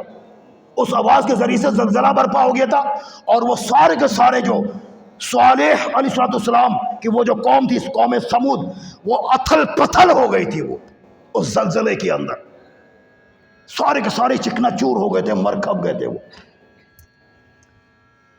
تو میرے پیارے پیارے بھائیوں، اللہ تعالیٰ کی ڈیمانڈ کیا ہے ہم لوگوں سے؟ وہ یہی ہے کہ ہم اللہ تبارک و تعالیٰ کی اطاعت کریں. میرے بھائیوں آپ سوچو نا یار، جب ہم اس کا کھاتے ہیں، اس کا پیتے ہیں اور اس کی بھی دیوی آنکھ سے دیکھتے ہیں، اس کے دیے ہوئے کان سے سنتے ہیں، اس کے دیے ہوئے ہاتھ سے ہم لوگ ورک کرتے ہیں، اس کے دیے ہوئے پاؤں سے ہم ورک کرتے ہیں اور اس کے دیے ہوئے ذہن سے ہم سوچتے ہیں، صلاحیتوں کو بروئے کار لاتے ہیں اور اپنے کام دھندے کو چلاتے ہیں گے. ساری کچھ نعمتیں اس کی عطا کردہ ہیں. میرے بھائیوں ذرا سوچو نا یار، ہم پھر بھی یعنی کہ اللہ تعالیٰ کی نافرمانی کرتے ہیں اور اس کی عبادت سے دور ہوتے چلے جاتے ہیں. کس قدر غلط بات ہے یار، یہ کس قدر غلط بات. تو میرے بھائیوں، جو لوگ اللہ تبارک و تعالیٰ کی اطاعت شروع سے لے کر آخر تک کرتے رہتے ہیں، اللہ تعالیٰ ان کو یقیناً انعام پر انعام، نعمتوں پر نعمتیں عطا فرماتا ہے۔ اور جو لوگ اللہ تعالیٰ کی عبادت سے روگردانی کرتے ہیں تو وہ لوگ مارے جاتے ہیں اور برباد ہو جاتے ہیں، وہ لوگ برباد ہو جاتے ہیں۔ بڑے بڑے بادشاہ آئے، بڑے بڑے سورما آئے، بڑے بڑے اپنے آپ کو یعنی کہ ترم خاں آئے، ساروں کو اللہ تبارک و تعالیٰ نے ملیا میٹ کر دیا، ان کی مٹی پلید کر دی۔ کیوں؟ اس لیے کہ اللہ رسول کی تعلیمات پر وہ نہیں چلے تھے۔ دانیال علیہ السلام کے بارے میں آتا ہے کہ آپ ایک جنگل سے گزر فرما رہے تھے، ایک جنگل سے گزر فرما رہے تھے تو جنگل میں انہوں نے دیکھا کہ بڑی سی ایک حویلی ہے، قلعہ ہے، قلعہ، اس قلعے میں سے، اس حویلی میں سے آواز آئی، اے دانیال ادھر آ۔ اب دانیال علیہ السلام اس آواز کی طرف گئے، اس قلعے کے اندر داخل ہو گئے، اس حویلی کے اندر داخل ہو گئے۔ جب آپ اس حویلی کے اندر داخل ہوئے تو آپ نے کیا دیکھا؟ بڑی سی حویلی کے اندر ایک بڑا سا آدمی کی لاش پڑی ہوئی ہے، بڑی سی لاش، عظیم الجثہ، لمبی چوڑی لاش پڑی ہوئی ہے، اور اس کے پہلو کے اندر ایک تلوار رکھی ہوئی ہے، تلوار۔ اس تلوار پر یہ مضمون لکھا ہوا تھا کہ میں قوم عاد کا ایک بادشاہ تھا، اللہ تعالیٰ نے مجھ کو 1300 سال کی زندگی عطا فرمائی اور 12,000 میں نے شادیاں کی، 8,000 اولاد پیدا ہوئی، اور اللہ تعالیٰ نے مجھ کو اقتدار عطا فرمایا، سلطنت عطا فرمائی، بادشاہت عطا فرمائی، بے شمار دھن دولت عطا فرمایا، مال و متاع، مال و اسباب عطا فرمایا، بے شمار نعمتیں عطا فرمائی، مال عطا فرمایا، مگر میں پھول گیا، پھول کر خدا کو بھول گیا اور میں نے خدائی کا دعویٰ کر دیا۔ جب میں نے خدائی کا دعویٰ کیا تو اللہ تبارک و تعالیٰ نے میری طرف ایک نبی کو بھیجا، اس نبی نے آ کے مجھ کو سمجھایا، بتایا، میری خرمستی کو ڈھیلا کرنے کی کوشش کی، مگر میں نے اس نبی کو ستایا، پریشان کیا، اتنا پریشان کیا، اتنا ستایا کہ وہ ناراض ہو کر مجھ سے چلے گئے، بدعا دے کر چلے گئے۔ بس ان کا بدعا دے کر جانا تھا، میرے ملک کے اندر قحط پڑ گیا، قحط سالی ہو گئی، اناج اگنے کا نام نہیں لیتا تھا، اور جتنے بھی میرے پاس اناج تھے، گندم تھے، وہ سارا کا سارا وہ سڑ گیا، خراب ہو گیا، وہ برباد ہو گیا۔ میرے بڑا اثر رسوخ تھا، باہر ملکوں میں نے فرمائن جاری کیے کہ بھئی ہمیں غلہ بھیجو، غلہ بھر بھر کر آنے لگا۔ وائے محرومی قسمت، جیسے ہی وہ ہماری سلطنت کی محدود حدود میں آتا وہ سارا کا سارا مٹی ہو جاتا۔ ہم دانے دانے کے لیے ترس گئے تھے، میرے سارے اہالی موالی مجھ کو چھوڑ کر چلے گئے تھے، میں 7 روز ہو گئے تھے، میرے پیٹ کے اندر نہ کھانا گیا نہ پانی گیا تھا، میں گرتا پڑتا اپنے قلعے کے دروازے کے پاس آیا، وہاں میں نے ایک بندے کو دیکھا کہ وہ اناج کے دانے پھانکتا ہوا جا رہا تھا۔ میں نے اس کو آواز لگائی، اے بھائی ذرا رک جا، ٹھہر جا، یہ تیرے ہاتھ کے اندر جو اناج کے دانے ہیں نا، یہ مجھ کو دے دے، مجھ کو سخت بھوک لگی ہے، میں اس کے بدلے میں تجھ کو سچے ہیرے دوں گا، سونا چاندی دوں گا، یہ مجھ کو دے دے۔ اس نے کہا کہ میں نہیں دوں گا، اور وہ کھاتا چلا گیا اور چلا گیا وہ، اور میں حسرت سے ہاتھ ملتا رہ گیا اور پھر موت کے گھاٹ اتر گیا۔ اور تلوار میں یہ بھی لکھا ہوا تھا نیچے کہ جو میری داستان غم سنے گا وہ دنیا کی محبت میں گرفتار نہیں ہو سکتا۔ بتائیے آپ، اب میں نے سنا دی اور آپ نے سن لی، تو ہم میں سے کوئی بھی بندہ جو ہے نا وہ دنیا کو چھوڑنے کے لیے تیار نہیں ہے۔ اب دنیا کا چھوڑنے کا مطلب یہ نہیں ہے کہ آپ یعنی کہ آپ خلوت کو اختیار کر لو، گوشہ نشینی کو اختیار کر لو، ایسا نہیں ہے۔ مطلب دنیا کو چھوڑنے سے مراد یہ ہے کہ آپ رزق حلال بھی کماؤ، بال بچوں کے ساتھ اٹھو بیٹھو، بات چیت کرو، اور جو بھی آپ کے معاملات ہیں وہ پورا کرو، لیکن جب جیسے جیسے اللہ کے فرائض کا وقت آ جائے، نماز کی صورت میں، روزوں کی صورت میں، زکوٰۃ کی صورت میں، حج کی صورت میں، جو آتا چلا جائے اس کو آپ اپنی روٹین میں پورا کرتے چلے جاؤ۔ بس یہی اللہ رسول کی تعلیمات ہے، سمجھا؟ ہم یہی نہیں کرتے ہیں۔ تو لہٰذا میرے بھائیوں، اس دنیا کے اندر کسی کا اقتدار نہیں رہے گا، کسی کی پھوپھا نہیں رہے گی، اور کسی کی سلطنت نہیں رہے گی۔ جو آیا ہے وہ جائے گا، اس دنیا سے وہ غرق ہو جائے گا وہ۔ لہٰذا میرے بھائیوں، بڑے بڑے لوگ آئے اور وہ دنیا کو چھوڑ کر چلے گئے، نہ ان کا مکان رہا، نہ ان کا فلیٹ رہا، نہ ان کے گھر رہے، نہ ان کا اقتدار رہا، نہ ان کی سلطنت، نہ ان کی بادشاہت، نہ ان کی چودراہٹ رہی، وہ سب کے سب یعنی کہ ہلاک ہو گئے۔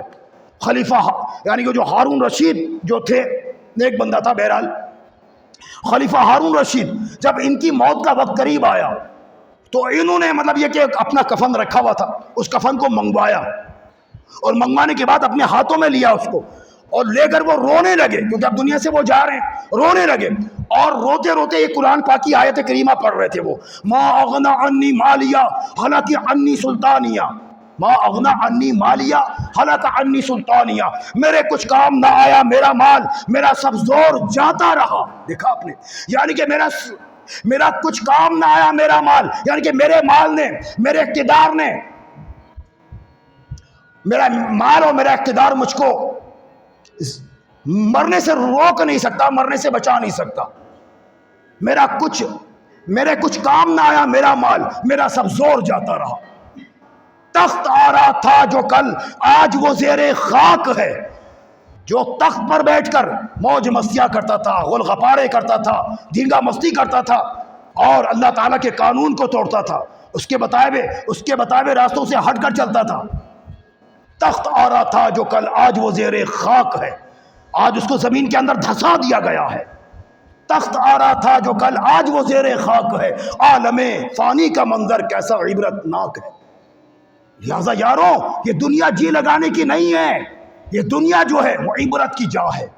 اجل نے نہ کسرا ہی چھوڑا نہ دارا، اسی سے سکندر سا فاتح بھی ہارا.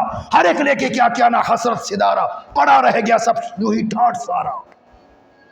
لہٰذا ہم لوگوں کو ان کی موتوں سے، ان کی ہلاکتوں سے، ان کی بربادیوں سے، ان کی تباہیوں سے عبرت پکڑنا چاہیے. وہ لوگ جو اچھے راستوں پر نہ چل سکے، ہمیں اچھے راستوں کو نہیں چھوڑنا چاہیے. اگر اچھے راستوں کو اگر ہم نے اور آپ نے نہیں اپنایا تو جو حشر ان کا ہوا ہے اس سے زیادہ ہمارا ہوگا پھر. سمجھے آپ؟ تو لہٰذا میرے محترم پیارے پیارے بھائیوں، یہ سارے کے سارے بادشاہ جو اپنے آپ کو بڑا ترم خاص سمجھتے تھے، وہ یہ سمجھتے تھے کہ ہم ہمیشہ دنیا میں رہیں گے. لیکن بہرحال دنیا نے دیکھا، خود نے دیکھا، سب نے دیکھا کہ وہ دنیا میں نہ رہے، موت کے گھاٹ اتر گئے. سیدنا عیسیٰ روح اللہ علی نبینا علیہ الصلوۃ والسلام ایک راستے سے گزر فرما رہے تھے. راستے میں ایک انسانی کھوپڑی پڑی ہوئی تھی، انسانی کھوپڑی پڑی ہوئی تھی. تو عیسیٰ علیہ السلام نے اللہ کی بارگاہ میں دعا کی، یا اللہ اس کو قوت گویائی عطا فرما تاکہ یہ اپنی آپ بیتی بتائے، تاکہ ہمارے ساتھیوں کا عبرت ہو. چنانچہ ایک دم سے وہ کھوپڑی کے اندر سے آواز آئی، یا روح اللہ آپ کیا فرمانا چاہتے ہیں، حکم ارشاد فرمائیے. تو عیسیٰ علیہ السلام نے فرمایا کہ تو اس زمین پر کیا تھی، کیا کام کرتی تھی؟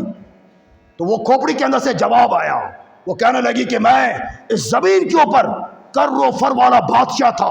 اللہ تعالیٰ نے 1000 سال کی زندگی عطا فرمائی اور 1000 بادشاہوں کو میں نے قتل کروایا اور 1000 ملک فتح کیے اور بالآخر اس فاتح زمانہ کو موت کے ہاتھوں زیر ہونا پڑا.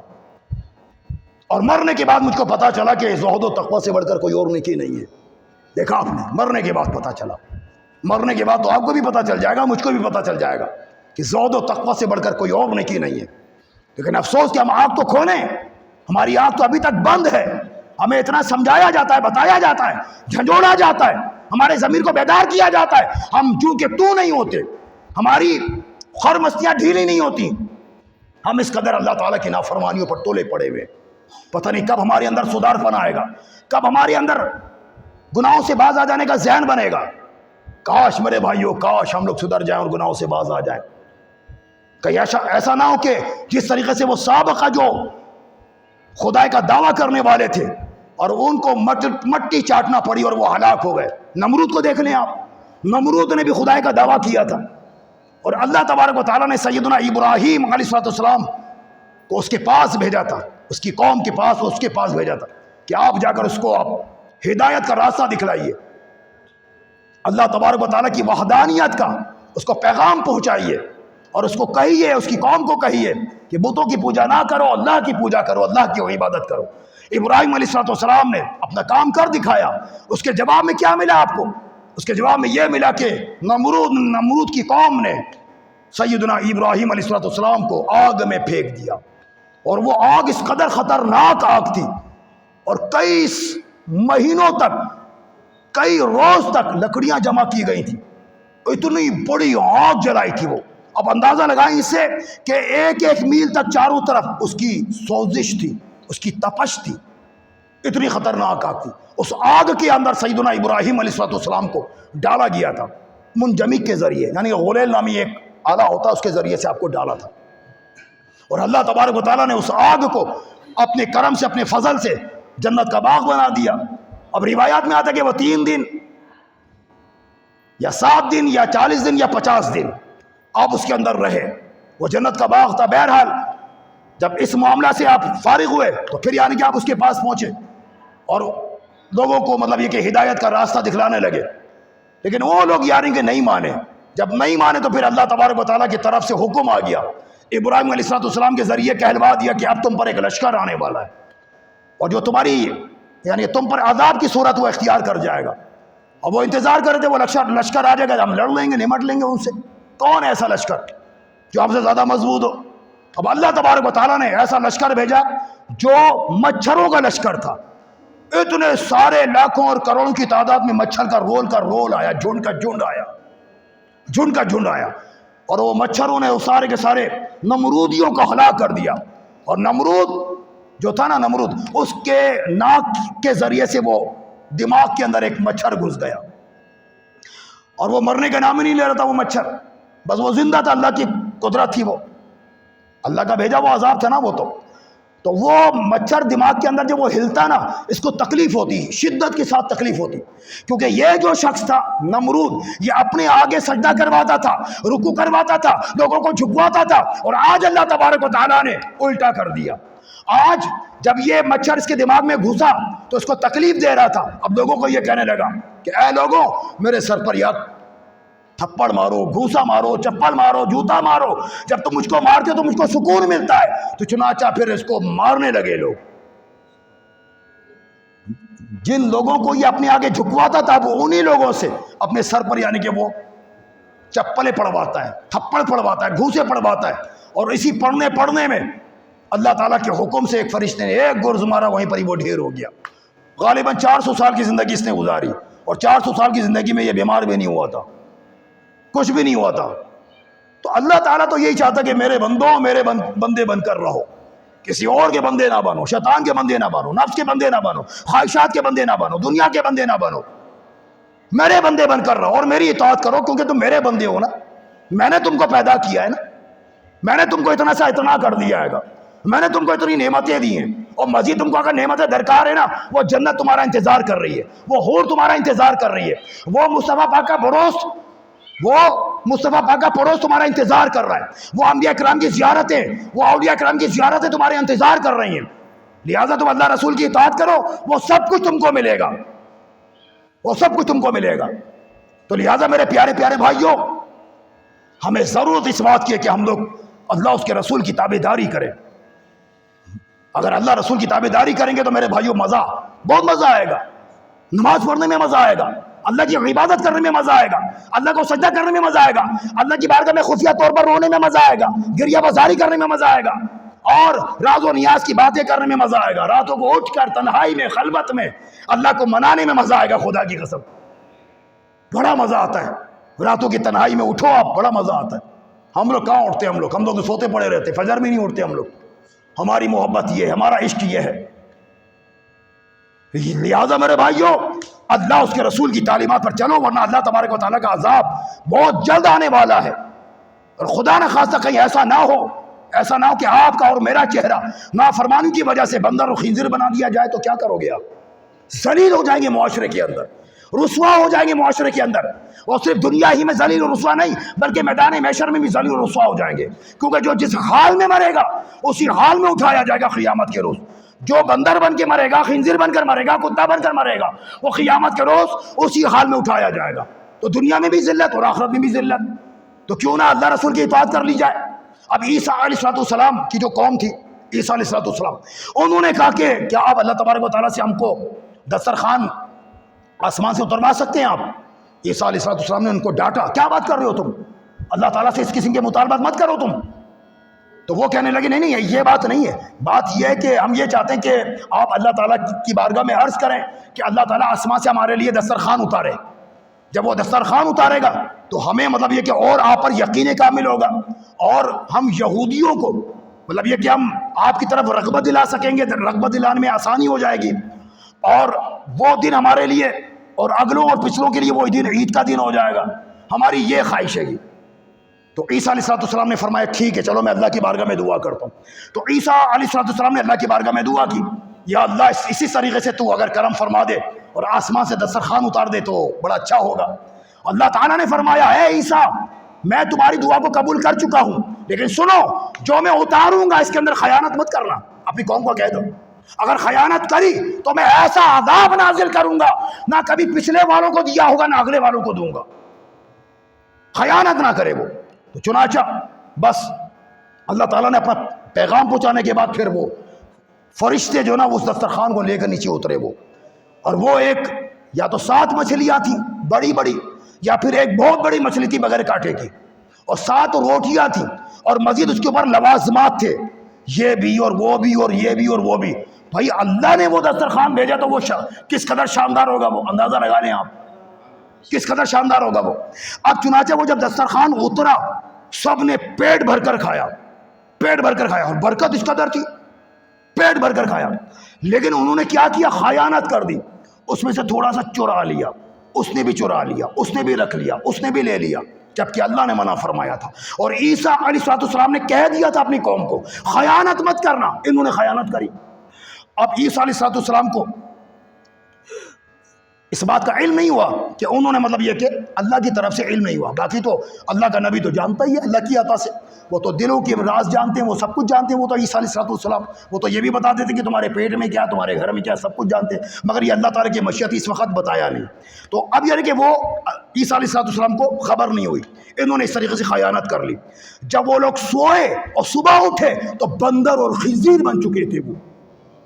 اور جب عیسیٰ علیہ السلام کو پتہ چلا وہ یہاں پر آئے تو عیسیٰ علیہ السلام سخت ناراض ہوئے، اور اللہ تبارک و تعالیٰ سے انہوں نے بددعا کی، ان لوگوں کو بددعا کی اور لعنت کری ان لوگوں پر. اور جب لعنت کری تو اللہ تبارک و تعالیٰ نے ایسا مزید عذاب بھیجا، پتہ ہی نہیں چلا کہ لاشیں کہاں گئی ان کی، وہ کہاں مر کھپ گئے، زمین نکل گئی یا آسمان نے ہڑپ کر لیا، پتہ ہی نہیں چلا، وہ آج تک پتہ نہیں چلا. اللہ نے فرما دیا تھا کہ میں ایسا عذاب دوں گا اگر انہوں نے خیانت کری تو، نہ پہلے دیا ہوگا نہ بعد میں دوں گا ایسا عذاب، اتنا خطرناک. اور اے امت مصطفیٰ کے لوگوں سنو، رسول اکرم صلی اللہ علیہ وسلم نے ارشاد فرمایا ہے، عمدۃ القاری کے حوالے سے حدیث پاک میں آتا ہے، رسول اکرم صلی اللہ علیہ وسلم نے ارشاد فرمایا، میری اس قوم کے بارے میں فرمایا کہ آخری زمانے میں میری اس امت کی ایک قوم پر، میری اس امت کے قوم پر ایسا عذاب آئے گا کہ ان کے چہرے مسخ کر کے بگاڑ کر بندر اور خنزیر بنا دیے جائیں گے. صحابہ نے عرض کیا رسول اللہ کیا وہ اس بات کی گواہی دیتے ہوں کہ آپ اللہ کے رسول ہیں اور اللہ تبارک و تعالیٰ کی عبادت کے سوا کوئی لائق نہیں ہے؟ تو رسول اللہ نے فرمایا کہ ہاں، وہ مسلمان ہوں گے، وہ نمازیں پڑھیں گے، روزے رکھیں گے، حج کریں گے، مگر ان کا چہرہ مسخ کر کے بندر و خنزیر بنا دیا جائے گا. صحابہ کرام نے عرض کی یا رسول اللہ یہ کب ہوگا، کیوں ہوگا، کس گناہ کی وجہ سے ہوگا، کس پاپ کی وجہ سے ہوگا؟ تو اللہ کے رسول نے فرمایا کہ وہ عورتوں کے گانا سنیں گے، وہ باجے بجائیں گے، اور وہ شرابوں کو اپنے لیے حلال کر لیں گے. دیکھا آپ نے؟ اور پھر وہ اسی لہو و لعب میں رات گزاریں گے، جب وہ صبح اٹھیں گے تو ان کے چہرے بندر اور خنزیر بنے ہوئے ہوں گے. اور مسند احمد کے حوالے سے حدیث پاک میں آتا ہے کہ رسول اکرم صلی اللہ علیہ وسلم نے ارشاد فرمایا کہ آخری زمانے میں میری امت کے اندر زمین میں دھسا دینے اور آسمانوں سے پتھر کے برسنے اور چہروں کے مسخ ہونے کے واقعات ہوں گے. صحابہ نے عرض کی یا رسول اللہ یہ کب ہوگا؟ تو رسول اکرم صلی اللہ علیہ وسلم نے ارشاد فرمایا کہ جب آلات موسیقی کا رواج ہوگا اور شرابیں حلال کر لی جائیں گی. دیکھا آپ نے؟ اور آج ہمارے معاشرے کے اندر باقاعدہ مطلب یہ کہ شرابیں حلال کر لی گئی ہیں، معاذ اللہ استغفر اللہ، اور اس کو اسی طریقے سے پیا جا رہا ہوتا ہے، خوب یعنی کہ خطخطایا جا رہا ہوتا ہے، اور پھر یعنی کہ وہ الٹی سیدھی حرکتیں کی جا رہی ہوتی ہیں. اور موسیقی جو ہے وہ تو ہمارے گھر کے اندر ہے، ہماری جیب کے اندر ہے موسیقی. تو میں تو آپ سے یہی کروں گا کہ میں کہوں گا کہ میرے بھائیو جو آپ کے پاس موبائل ہے اس موبائل کے اندر نارمل ٹون لگائیں، آپ جھنکار والی اور گانے والی اور فلاں والی اور فلاں والی آپ ٹون نہ لگائیں. اب ہوتا کیا آئے گا آپ کے پاس یعنی کہ جو موبائل کے اندر جو ٹون ہے نا وہ جھنکار والی ہے، گانے والی ہے، وہ الٹی سیدھی ٹون والی ہے وہ. اور ہوتا کیا ہے کہ آپ کسی میت کو قبر میں اتار رہے ہوتے ہیں وہ بچ جاتی ہے، آپ کسی کو غسل دے رہے ہوتے ہیں وہ بچ جاتی ہے، آپ کے گھر میں فوتگی ہو جاتی ہے وہ بچ جاتی ہے، یا گھر میں کوئی مطلب یہ کہ کبھی کبھار گھر میں کچھ اونچ نیچ ہو جاتی ہے، کچھ غصہ وغیرہ ہو رہا ہوتا ہے، ڈانٹ ڈپٹ ہو رہی ہوتی ہے اور وہ گانا بج جاتا ہے گا، ماحول اور یعنی کہ تیش میں آ جاتا ہے، بندہ نکال کر وہ توڑ دیتا ہے گا. یا میلاد مصطفیٰ میں گئے ہوئے ہوں، یا ابھی ہم اجتماع میں جو بیٹھے ہوئے ہیں نا، ابھی مطلب خدا نہ خواستہ ابھی مطلب بچ جائے یا نماز میں بچ جائے، تو آپ اگر رکھے ہوئے بھی ہے نا، اب وہ تو یہ کہ مسجد کے اندر یا محفل کے اندر جب آؤ تو یاد آنے پر آپ اس کو بند کر لو، سائلنٹ کر لو، آپ وہ ٹون نہ بجنے پائے، وہ میوزک والی، کیونکہ ایک حدیث پاک مجھ کو یاد آ رہی ہے کہ رسول اکرم صلی اللہ علیہ وسلم نے ارشاد فرمایا کہ قیامت سے قبل ایسا بھی وقت آئے گا کہ مسجدوں میں سے گانے بازوں کی آوازیں آئیں گی، مسجدوں سے گانے بازوں کی آواز آئیں گی۔ تو لہٰذا میرے پیارے بھائیوں، یہ موبائل کے ذریعے سے ہماری مسجدوں سے گانے بازوں کی آوازیں آ گئی، سرکار نے جو فرمایا وہ تو سچ ہو کر ہی رہے گا، سمجھا؟ تو لہٰذا میں آپ سے عرض کروں گا میرے بھائیوں، بہت ساری باتیں ہیں اس وقت، اور کتنی ساری باتیں تو میں مطلب یہ کہ چھوڑے چلے جا رہا ہوں، کیونکہ مجھے ایسا لگ رہا ہے کہ اس کی دیر نہ ہو جائے، زیادہ لمبا نہ ہو جائے۔ تو لہٰذا میرے پیارے بھائیوں، ہم سبوں کو چاہیے کہ ہم لوگ اللہ تعالیٰ کی بارگاہ میں توبہ کریں کہ اس سے پہلے کہ اللہ تبارک و تعالیٰ کا عذاب ہم پر آ جائے۔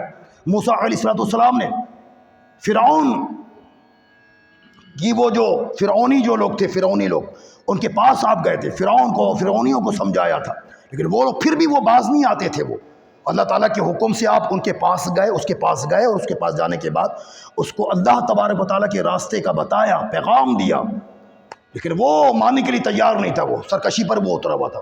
اور پھر اللہ تبارک و تعالیٰ نے پھر جو ہے نا وہ وقتاً فوقتاً پر 5 عذاب نازل فرمائے، اور چھٹا عذاب پھر وہ ایسا تھا کہ دریا نیل کے اندر ان کو غرق کر دیا، دریا نیل کے اندر غرق کر دیا۔ پہلا عذاب سیلاب کا آیا تھا، دوسرا عذاب ٹڈیوں کا آیا تھا، تیسرا عذاب ایک جوئی کی طرح ایک کیڑا ہوتا ہے اس کا آیا تھا، اور چوتھا عذاب مینڈک کا آیا، اور 5واں عذاب خون کا آیا۔